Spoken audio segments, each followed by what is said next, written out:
Right, let's discuss. We're now joined by Dr. Nick Spaull, Senior Researcher in the Economics Department at Stellenbosch University. And we were going to speak to the unions as well. We're also joined by Mmusi Maimane, the leader of the One South Africa movement. Thank you both for joining us. And Dr. Spaull, you've done very interesting research about the effect of the closures. But Mr. Maimane, let me start with you. You say that this is basically in contravention of the rights of parents, children, workers and citizens for schools to be open. Why? Well, thank you very much and good evening to fellow South Africans. Firstly, I think let's recognize the moment we're in as a nation and globally. South Africa is now heading towards the peak of the virus. It is World Health Organization's own protocol to suggest that if you are going to go into this particular period where community spread is accelerating, where in fact South Africa's ability to be able to manage the spread of that virus, then it's unwise to open schools. And therefore, the same government has consistently told us that it follows WHO protocols. In this instance, it is proceeding with that. Secondly, South Africa, as we many know, is two countries. There's a South Africa for the wealthy and there's South Africa for the poor. And when you recognize poor citizens, you are very clear that where government has lost control, in one instance as to how learners are transported to schools, where many of them are in taxis that are now packed to full capacity, where in certain schools there's no basic sanitation or water, where ultimately you are arriving in an environment where if we were making this case a month ago, the evidence was still unclear about how children were carriers. Now that evidence is conclusive that children not only can be carriers, but some of them have succumbed to the virus of COVID.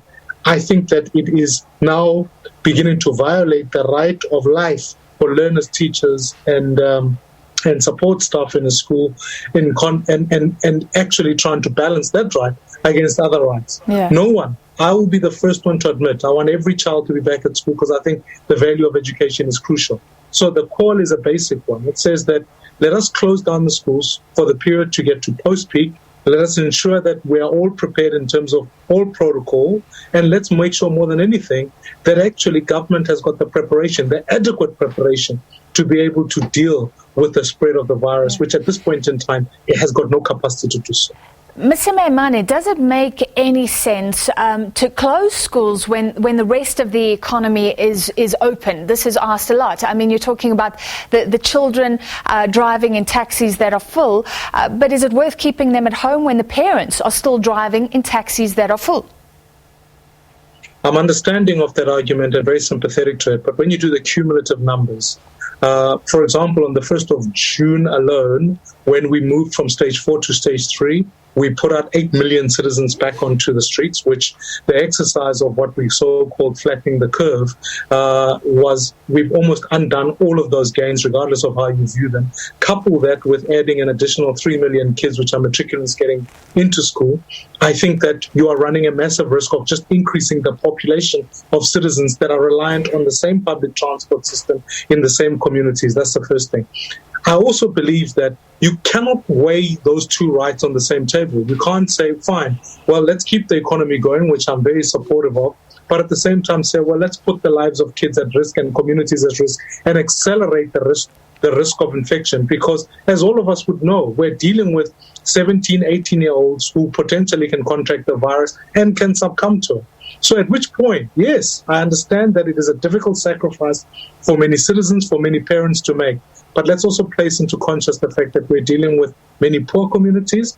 We're dealing with very vulnerable citizens. Already as we speak here today, the Eastern Cape's health system is about near collapse. So if we then advance the same argument and just say, well, let's just keep going in the almost false dichotomous argument of livelihood and lives and say, let's just keep going and pick one over the other, then we are putting a false choice for poor people. We are saying to them, well, rather than stay at home and starve or go to school and contract the virus. I think it's a false choice. I think what we've got to be doing as South Africans, we've got to say to ourselves, if we keep one aspect of the economy functional, We have to make better plans about how we keep kids in other facilities or even away from school, but rather than forcing them to have mass gatherings every single day, which is what we're asking them to do currently.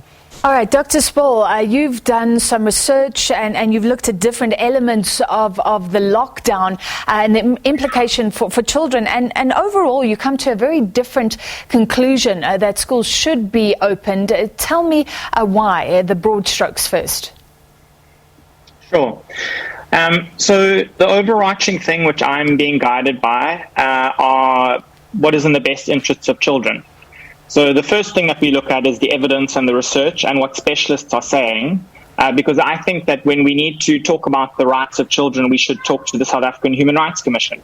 When we need to talk about the evidence around the risks to children's lives and whether they are being put at risk, we should speak to the Ministerial Advisory Committee and the South African Pediatrics Association.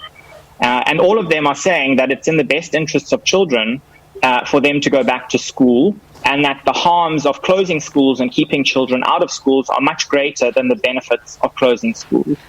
So I trust those expertise and the research that's showing very clearly that children are at much greater risk of dying from things like malnutrition or pneumonia or HIV and TB than they are of dying of COVID. The stats that we have in South Africa show quite clearly that less than 1% of deaths.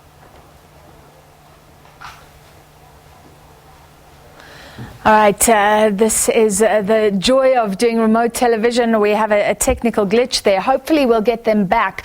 Dr. Spaull concluding there that the risks of children not being in school outweigh them being in school.